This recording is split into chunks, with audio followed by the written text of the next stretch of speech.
Hi everyone, it is Marie here from Skeinz, and it is a Skeinz Diaries. Today is day 10 and it is Thursday the 18th of June. And I don't know, I have had, you'll laugh, I've been out in the shop, literally. Thank goodness I keep half my knitted wardrobe here at work, because it has all of a sudden in the last hour or so gotten really cold and it started to rain and I was freezing. So you'll laugh. I'm not going to stand up to show you because I've got two jumpers on, one on top of the other. It was cold. So thank goodness for the chiker, my second chiker, which was sitting here at the shop, and I was able to snaffle that. And I've got my scarf all rigged up. It's utterly frigid. It was actually really quite lovely this morning, and we've had it beautiful here in Hawke's Bay the last couple of days, but I hear it has gone a bit particularly in the north half of the island, and it obviously is moving its way through, which is okay, because we've got some good knitting time ahead over the next little bit, as it looks like the weekend is going to be a bit inclement. And I have to admit, it is so nice to have my knitting mojo back. I have to say, really enjoying having that back.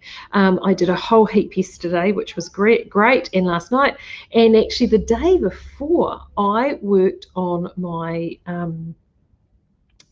my crochet scraps blanket, which is what I was using to get myself through the funk, and it was actually I got a new crochet hook. Now, this is crazy about how something so simple can make a difference. I had an old pony hook, an old straight metal pony crochet hook. I mean, gosh, how many of us have got one of those at home? We've all got them, right?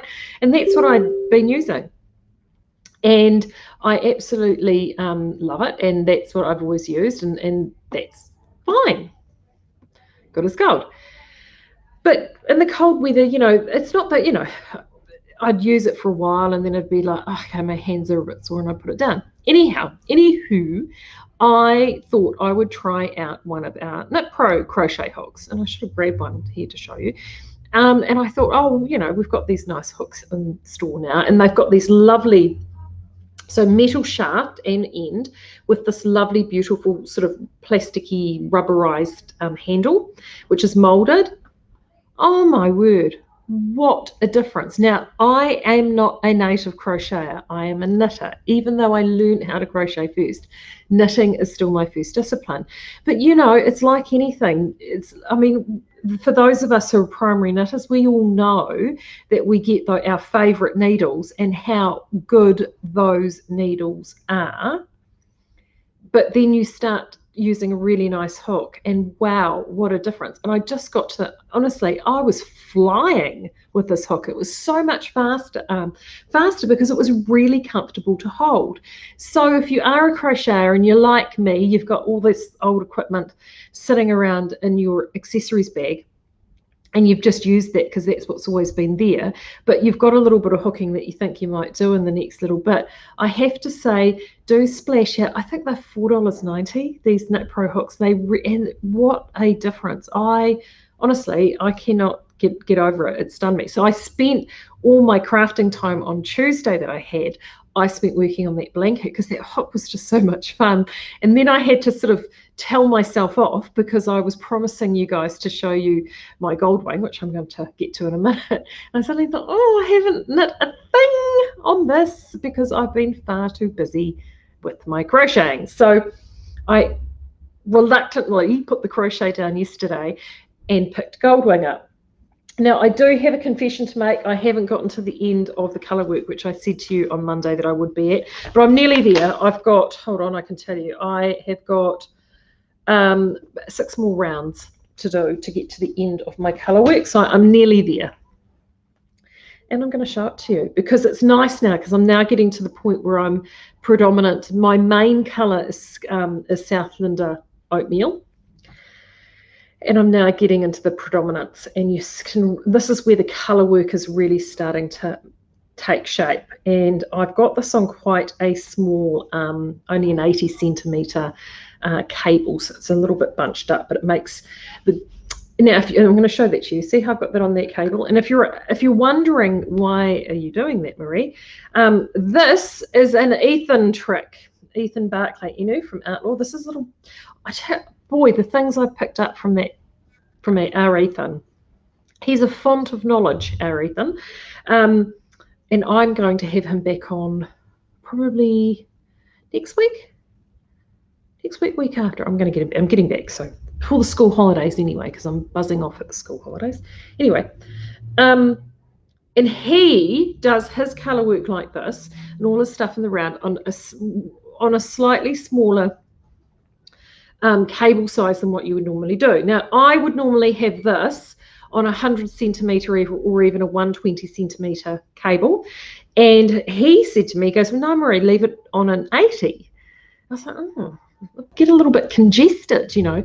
But as he said to me, he said, no, leave it on the 80 because you will find that you'll be able to bunch through and work through your stitches a lot faster. And he said, you'll find your tensioning for your floats will be easier. So, okay, I trust you because he knits a lot of colour work. So anyway, he was right. He's always right, which is a good thing. You know, things you learn. I've learned a lot of things. This, honestly, this knit, it's not as if I haven't done colour work before, but this knit, I've picked up a few little tricks and tips with this knit. And I'm trying to do this so I don't lose my, because I forgot to put in my nifty little stitch keeper. Right. So first little trick and tip I picked up was, hence all the safety pins. See all the safety pins? So this is a Charles Gandy trick. I have gone and put markers at every break. See, with every break in the repeat. So the repeat for the colour work is it's 12 stitches. It's actually technically when I placed those in, it was only 8 because you've increased as it's gone up. It's a very, very short repeat. But what it means of the colour work repeat is I'm only ever having to memorise within a very short space. So in terms of pattern recognition, so when I'm doing my colour work, I'm not having to refer back to the chart all the time. So I'm going to, and there's only ever 2 colours in the colour work. So I'm going back to my colour work, and so it'll be a case of something like rainbow, rainbow, oatmeal, rainbow, rainbow, oatmeal, rainbow, rainbow, rainbow, rainbow, for example. And then you just do that again and again and again and again. And I'm only having to memorise this very short colour repeat in between each set of little markers. Now, the other nice thing about that is it means you don't go off track. You don't send yourself down a merry little path with your colour work and get back round and realise that you've missed, you know, jumped over somewhere or your colour work's gone off into a different direction. It actually helps keep it together. And if you happen to have stuffed up somewhere along the line, it's really easy to track it down where it is because you're just looking for groups of repetition in each lot of colour work. I have to admit, I'm completely changing how I do colour work from now on. I will do this all the time. So there we go. I just wanted to show this to you because as you can see, it's starting to take shape. Just particularly now that the oatmeal up here has become more dominant. I'm really happy with it. Really, really happy with it. Now, the other thing I'm really happy with as well is now our oatmeal. I'm using County as well, and I knew that would happen. Stitches going everywhere, and I probably, oh, there we go. And you lost one of my multitude of stitch markers. So let's fire that in. I'll just stick that in there, and we'll worry about where that lives later on. Right. There we go. Just put all that in there so they don't get lost. Okay, so really happy with how it's knitting up. The Southlander is softer to the hand than the County. This is County Effect Garten. I get this from Yarns, which is yarn with a z.co.nz, and she does have this in stock. You will only need a single ball. So if you choose to do this using the County, single ball of this is all you'll need. And this is really soft to the hand. It's great.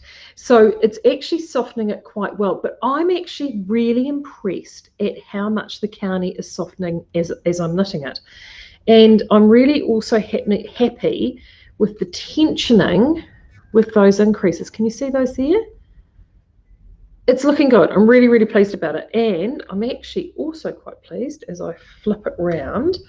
Now the tensioning looks a bit funny on the recently worked stuff, only because obviously I'm working on that really tight cable.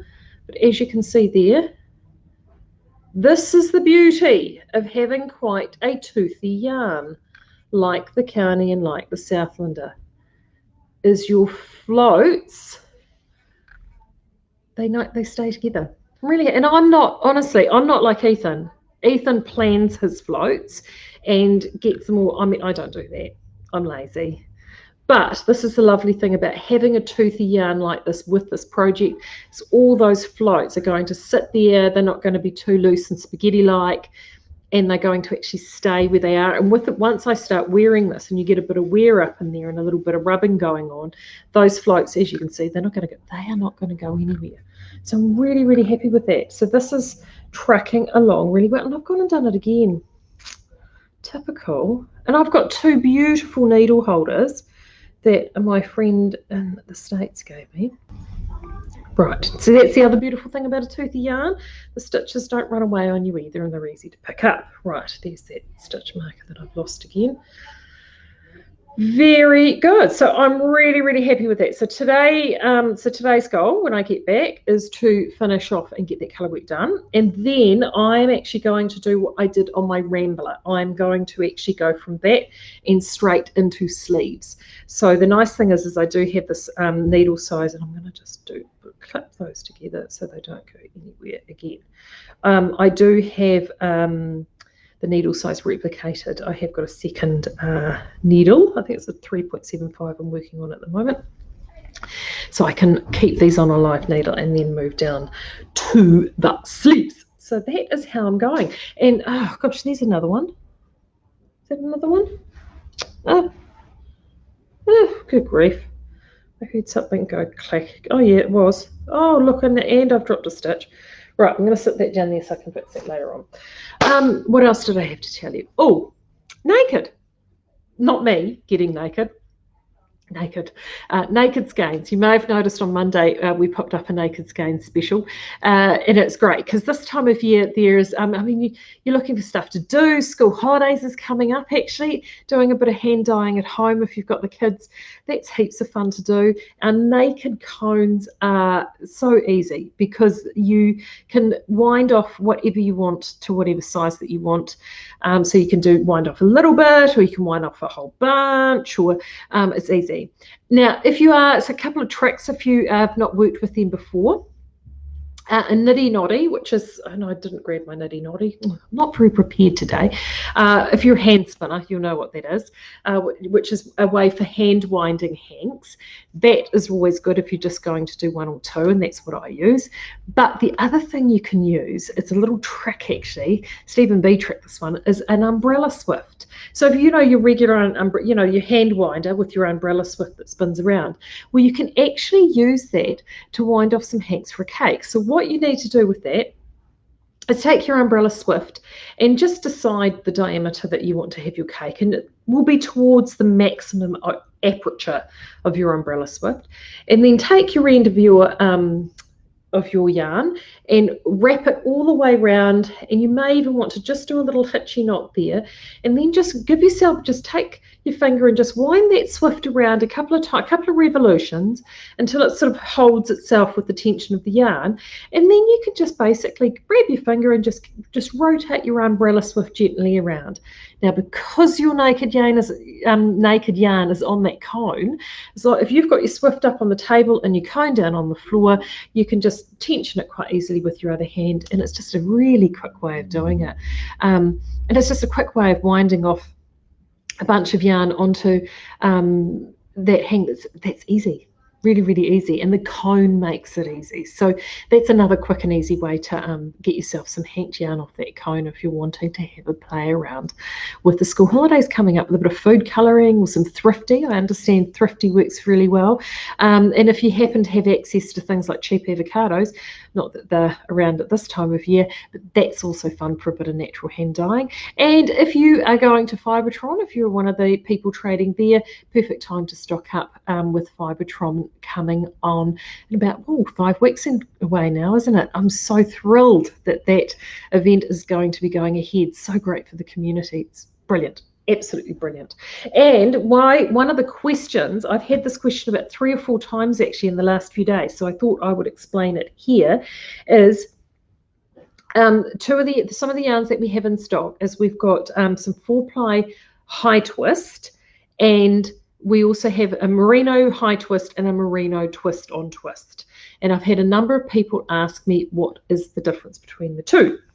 So the difference between the two is essentially the merino twist on twist, when I get this one, there we go, is essentially orb, is our orb based. And what that is when I pull the yarn apart, is my favorite thing to do in the world, pulling yarn apart. There we go. So twist on twist, as you can see there, there's 4 strands, right? Well, wrong. Each one of these strands is made up of 2 very fine strands. And she unravels them with her lack of fingernails. Oop. And they are fine. So funnily enough, the base fibre in both of the yarns are identical. So they're shrink-treated merino, which takes colour like a sponge. It's fabulous, beautiful saturated colours if you're dyeing, which is why our orb always looks so good. It's because of that base. Right, there we go. And what it is these really fine, oh look, it's breaking because it's so fine, 2 very fine strands there, which are twisted together to make that thicker strand, which are then, we get all of those together and twist them again. So there's 2 lots of twisting, 2 very fine strands to be twisted together to make a thicker strand, and then 4 of those thicker strands all twisted together to make this beautiful cylindrical, bouncy and springy yarn. So that's the twist on twist, because there's 2 sets of twisting going on. So what you then get, yeah, as I said, it's a very cylindrical smooth yarn, very bouncy, very stringy, boingy. The high twist, which is this guy here, exactly the same fibre, but it's a much more simple yarn in its construction. And there is a reason for that, so I'm going to unravel it for you. When I unravel it, this is it's one of the oldest, most traditional yarn counts in the hand knitting biz, and it's called 300 bar 2 high twist. Very exciting, I know. And it literally is 2 strands, there we go, that have been plied together, very like it would be if it were hand spun. The difference being is that instead of a regular yarn, because this is also a 300 bar 2, same count as this guy here, and when I show you this end, you'll see the difference. So exactly the same count of yarn, so technically the same, theoretically the same thickness, but the big difference between the 2 is, see how you've got that really lovely soft twist on that, very soft, very gentle, and look at it compared to this guy here, and I'll unravel it to show you. And this also hasn't been bulked either. And this has a much more ropey look about it, and it's because the level of twist is much higher. And if I take my Southlander and actually add more twist to it, see the difference?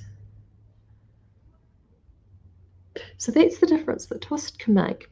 And this guy here is called high twist because it has a much higher angle of twist than what you would normally see on a yarn like this, or Outlaw Sport, or what have you.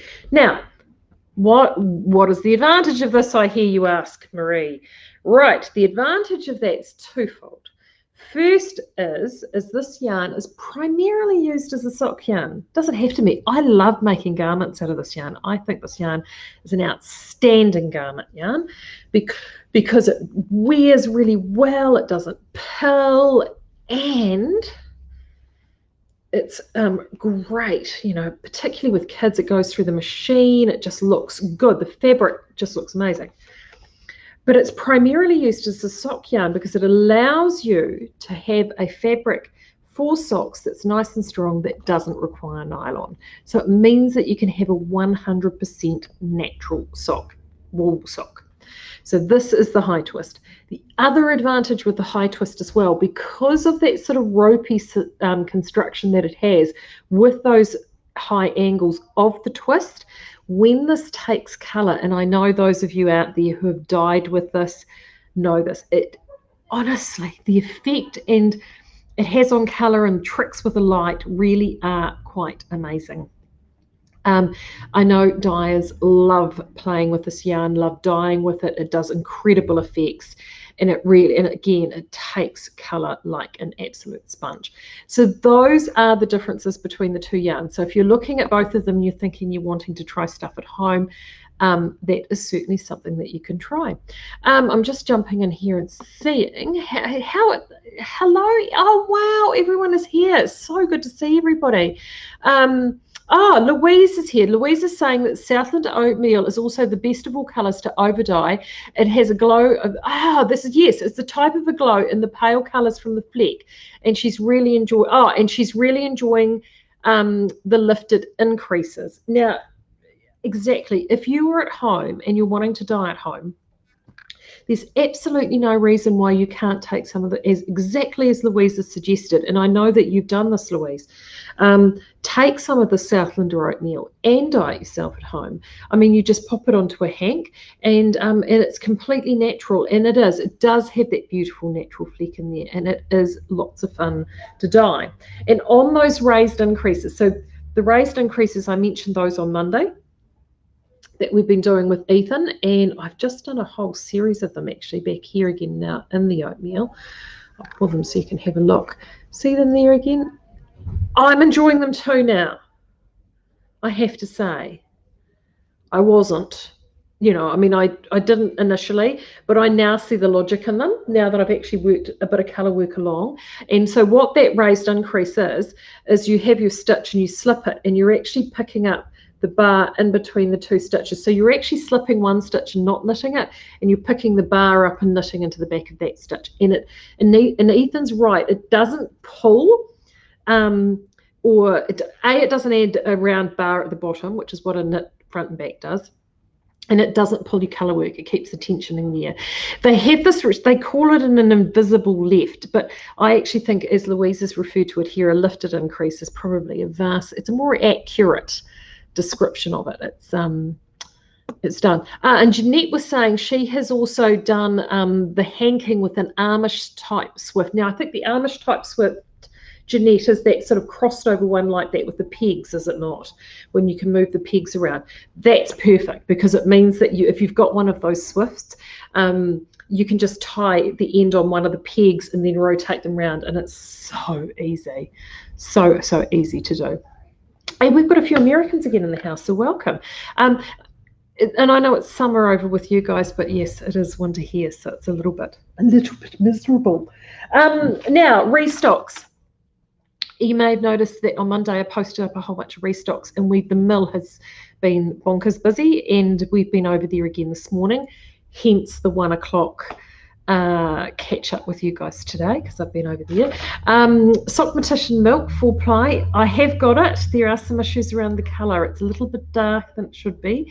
So if you have been after that, I'm just sitting on it for the minute. If you're really desperate and that colour doesn't bother you, flick us an email at info and let us know, and we will organise something there for you.